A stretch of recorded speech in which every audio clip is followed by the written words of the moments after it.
Bonjour à tous, bonjour les amis, j'espère que vous allez bien. Une question qui revient souvent dans les commentaires de mes vidéos sur les ETF. Est-ce qu'il est préférable d'investir sur un ETF MSCI World ou bien sur un ETF S&P 500? Autre question qui revient souvent, si j'ai des ETF MSCI World en portefeuille, est-ce que ça vaut la peine d'investir sur des ETF S&P 500? Et l'autre question, si j'ai des ETF S&P 500 en portefeuille, est-ce que ça vaut la peine d'investir sur des ETF MSCI World? On va essayer de répondre à cette question, à ces questions dans cette vidéo. Alors déjà, le S&P 500, c'est quoi? C'est un indice qui comporte les 500 plus grosses sociétés américaines. En fait, au moment où je fais cette vidéo, ça comporte 504 composants.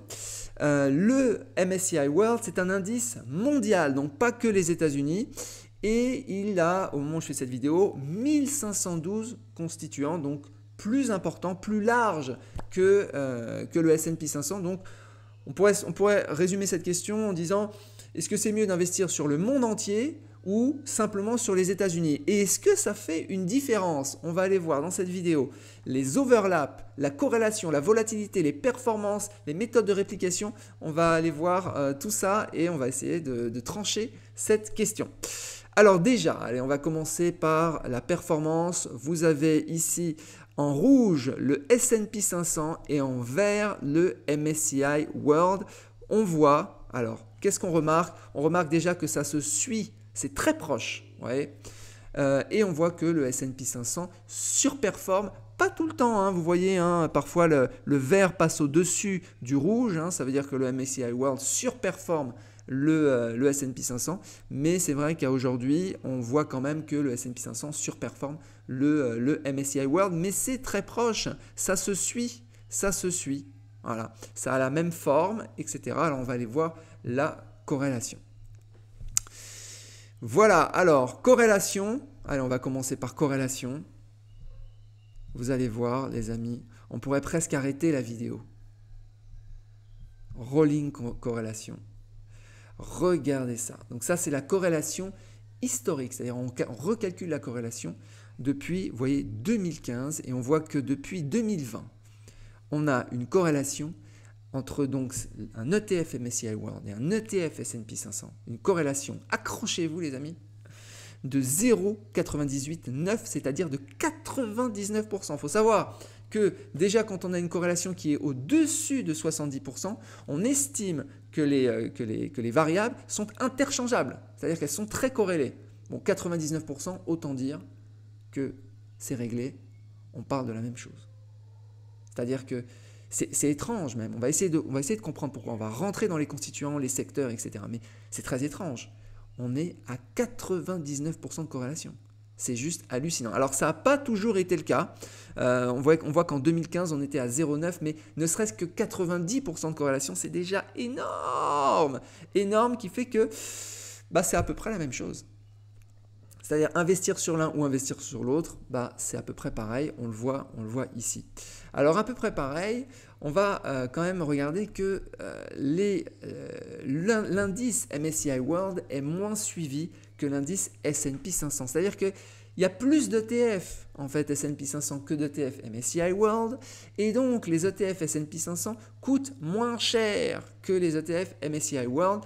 Donc les frais de gestion donc des sociétés de gestion qui gèrent ces ETF, donc vous savez BlackRock, Amundi, etc., SPDR et compagnie, eh bien on remarque que les frais sur le MSCI World sont beaucoup plus importants. Alors ils ne sont pas énormes non plus, mais ils sont quand même beaucoup plus importants que ce qu'on avait sur le S&P 500. Allez regarder ma vidéo où je recense tous les ETF S&P 500. On descendait à des frais qui étaient à 0,05% de frais de gestion. On avait sinon en général on avait du 0,07. Regardez ici les frais de gestion. Je ferai une vidéo spécifique sur les ETF MSCI World dans la vidéo actuelle. Là je vais plutôt comparer MSCI World et S&P 500, mais je ferai une vidéo précisément sur les ETF MSCI World. Vous voyez qu'on est sur du 0,5 les amis, 0,15. 0,15 c'est 2 fois 0,07. C'est plus de 2 fois 0,07. Donc c'est vraiment des frais très importants. 0,19, 0,20, 0,45, 0,12. Le minimum, c'est vrai, c'est 0,12. Allez, 0,19, 0,45, 0,30, 0,12, 0,38, 0,30.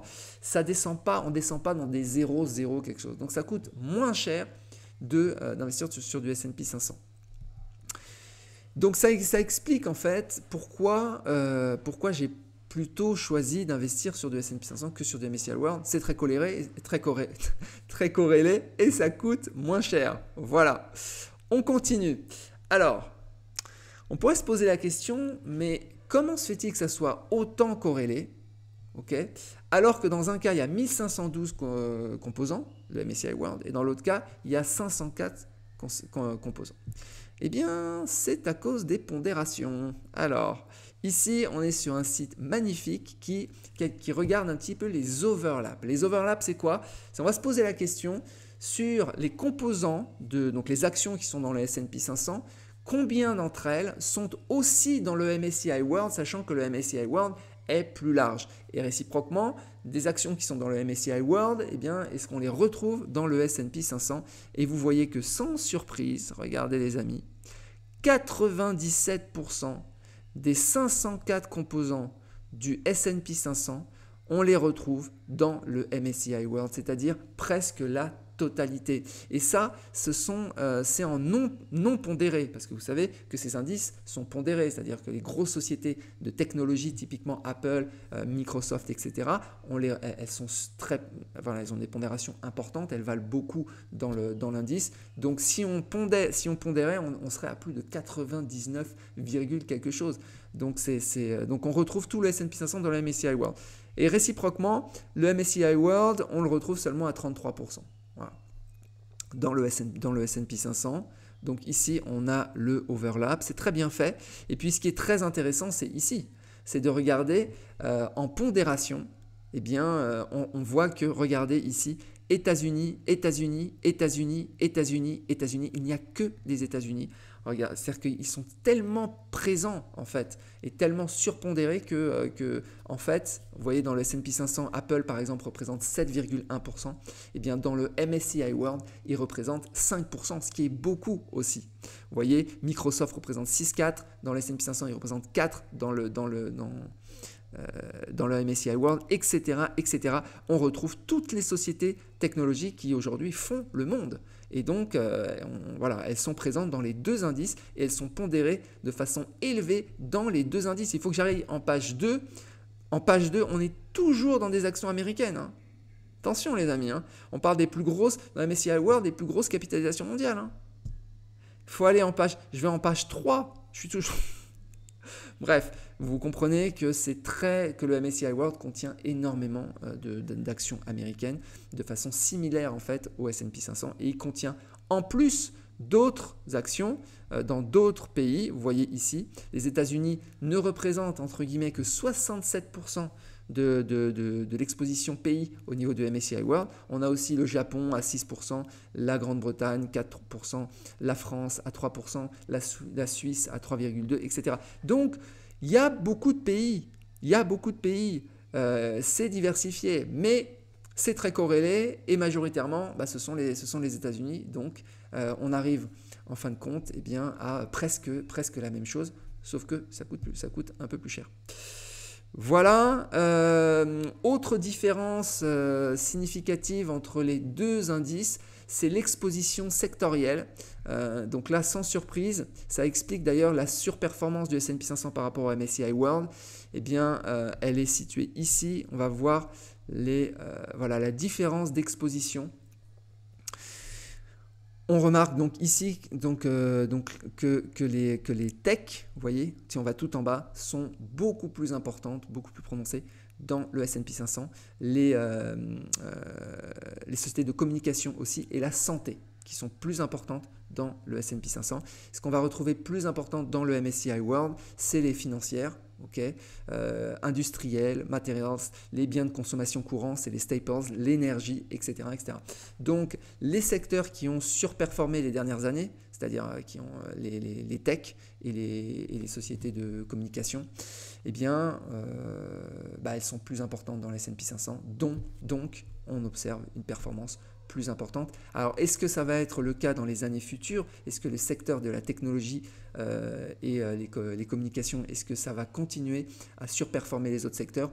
Je pense que oui, clairement. Je pense que ce sont les secteurs avec l'innovation, en plus avec l'intelligence artificielle qui arrive, voilà, ça va encore être de plus en plus important. Donc on devrait observer même des différences entre de performances peut-être encore plus importantes.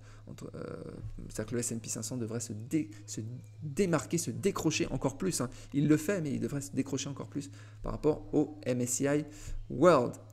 Voilà, voilà les amis, un petit mot sur la volatilité, parce qu'on pourrait se dire, ok, le S&P 500 il est plus performant, mais est-ce qu'il est plus risqué, sachant que la première mesure de risque c'est la volatilité. La volatilité c'est comment ça varie autour de la moyenne, donc c'est est-ce qu'il y a des grosses fluctuations, des petites fluctuations.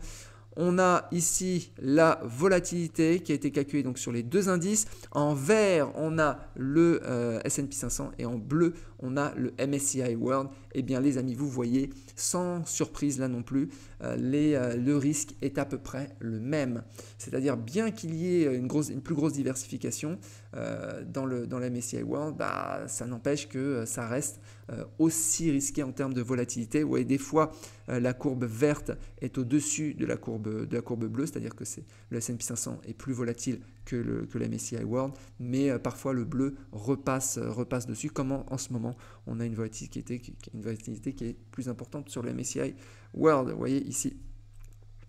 Donc voilà, donc c'est vraiment, mais vous voyez que c'est très proche, hein, on pourrait presque les mettre l'un au-dessus de l'autre et ne pas les voir. Voilà les amis, conclusion, ah oui, un petit mot sur les méthodes de réplication. Du fait qu'il y a beaucoup de composants dans le MSCI World, eh bien, c'est très compliqué de répliquer en fait l'indice, puisqu'il y a, vous imaginez, 1500 actions avec des rebalancements qu'il faudrait faire genre toutes les heures. Donc les méthodes de réplication principales que j'ai observées, c'est une méthode de réplication par échantillonnage, c'est-à-dire simplement ils ont un échantillon des 1512 composants et ils vont essayer de suivre à la trace l'indice en essayant de ne pas trop décaler, mais méthode par échantillonnage, va falloir que je regarde s'il y a des méthodes de type full replication, c'est-à-dire vraiment qui suivent les 1512, qui achètent, c'est-à-dire des fonds qui achètent véritablement les 1512 composants, comme on avait eu des méthodes de réplication sur le S&P 500 qui étaient en full replication, donc vraiment ils achetaient les 500 composants. Il y avait certains ETF qui le faisaient, que j'avais présenté dans ma précédente vidéo. Voilà les amis, écoutez, j'espère que c'est un petit peu plus clair ces histoires de ETF, MSCI World et S&P 500. Je vous souhaite une excellente journée. Ah oui, et j'oubliais, si certains veulent du coaching ETF, j'ai des coachs qui sont disponibles pour vous expliquer si vous avez des questions et que vous voulez booker 1 heure de coaching. Je mettrai ça sur le site objectif-renta.com. Je vous souhaite une excellente journée et je vous dis à bientôt. Ciao.